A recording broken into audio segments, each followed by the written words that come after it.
এই যে আমার হাতে বেলুন দেখছেন, বেলুন দেখেছেন কত বড়। এই দেখুন, মাটি থেকে এই আমার বুক পর্যন্ত কত বড় বেলুন। এইরকম বেলুন আরও এই দেখুন চারটে, এই যে চারটে বেলুন এখনো। যেখানে সাধারণ বেলুন কতটুকু হয় দেখবেন, এই দেখুন সাধারণত বেলুনের মাপ এইরকম হয়ে থাকে।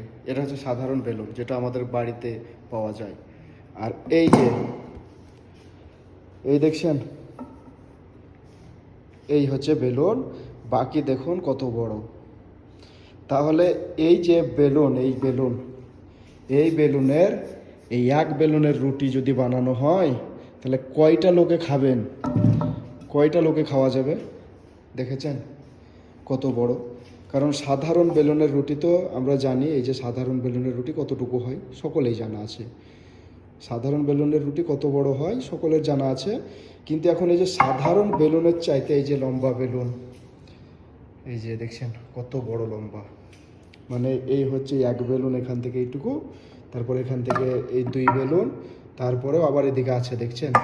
তাহলে পরে এই বেলুনের রুটি যদি বানানো হয়, তৈরি করা হয়, তাহলে কত লোকে খাবে। আর এই বেলুনের যেটা তাওয়া বা চাটুই বলা হয় সেটাই বা কত বড় হবে, চলুন সেটাও আমি দেখাই। এই সেই চাটুই আর এই সেই বেলুন, এই দেখুন এই চাটুই, এই যে আগুন জ্বলে, এই হচ্ছে কন্ট্রোল আগুন কম বেশি করার। হ্যাঁ, আর এই হচ্ছে চাটুই, বিরাট চাটুই, এই কম বেশি হচ্ছে আগুন।